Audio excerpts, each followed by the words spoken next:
से गोपनीय सैन्य इलाका माना जाता है। नेवादा के इस रहस्यमय सैन्य बेस पर कुछ अजीब हो रहा है। पिछले 24 से 48 घंटे में यहां कम से कम 16 बार भूकंप के झटके दर्ज किए गए।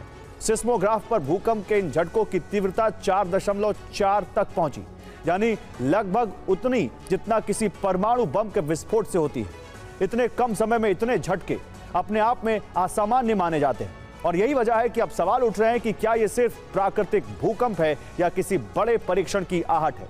हालांकि अभी तक किसी भी आधिकारिक एजेंसी ने इन भूकंपों को परमाणु परीक्षण से जोड़ने की पुष्टि नहीं की है। इजरायल के रक्षा मंत्री इजराइल काट्स ने साफ कह दिया है कि ईरान के खिलाफ फिर से कार्रवाई करनी पड़ सकती है। उन्होंने ये भी कहा कि डोनाल्ड ट्रंप और प्रधानमंत्री बेंजामिन नेतन्याहू मिलकर इस पर काम करेंगे ताकि ईरान भविष्य में इजरायल, अमेरिका और दुनिया के लिए खतरा न बन सके।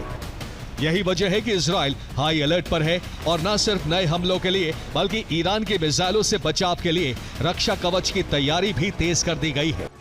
और अब यूएई के ऊपर बना यह सुरक्षा कवच देखिए। यह लेजर आधारित डिफेंस सिस्टम है जिसे इजरायल ने तैनात किया है। ईरान से आने वाली मिसाइलें और ड्रोन इसी कवच से टकराकर खत्म की जाएंगे, यानी जवाबी हमले को पहले ही रोकने की तैयारी। इजरायल पूरी तरह तैयार है, बस इंतजार है ट्रंप के संकेत का। और इसके साथ ही समुद्र से भी दबाव बनाया जा रहा है।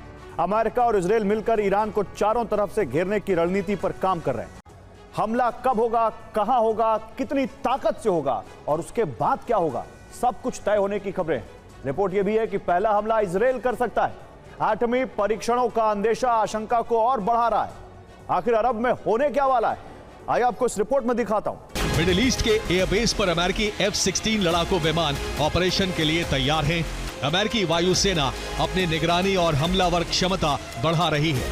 समुद्र में अमेरिकी नेवी लगातार सप्लाई ऑपरेशन चला रही है, यानी लंबे और लगातार युद्ध की पूरी तैयारी पहले ही कर ली गई है। तो डोनाल्ड ट्रंप और सेंटकॉम कमांडर ब्रैड कूपर आमने सामने बैठे थे और ईरान पर हमले की पूरी योजना पर चर्चा हो रही थी। और सिर्फ 45 मिनट के अंदर ट्रंप और ब्रैड कूपर ने ईरान पर हमले की पूरी योजना बना ली। सबसे पहले एक साथ कई हमलों की रणनीति, यानी अलग अलग ठिकानों पर एक साथ वार, ताकि ईरान को संभलने का मौका ही ना मिले। सूत्रों के मुताबिक इसी ब्रीफिंग में ब्रैड कूपर ने ट्रंप को हथियारों की लिस्ट दिखाई। उन घातक हथियारों पर भी बात हुई जिनसे ईरान को चौंकाया जा सके, यानी युद्ध का सरप्राइज एलिमेंट। फिर आया सबसे अहम हिस्सा, जोखिम का आकलन। अगर हमला हुआ तो नुकसान कितना होगा, क्षेत्रीय तनाव कितना बढ़ेगा और दुनिया की राजनीति पर इसका कितना असर पड़ेगा। और आखिर में टाइमलाइन, यानी हमला कब होगा, कितने दिन चलेगा और यह पूरा युद्ध किस दिशा में जाएगा। यानी इन 45 मिनट में युद्ध का हर पहलू, हर संभावना और हर खतरा ट्रंप के सामने साफ कर दिया गया। अब देखिए एरिया 51, इसे अमेरिका का सबसे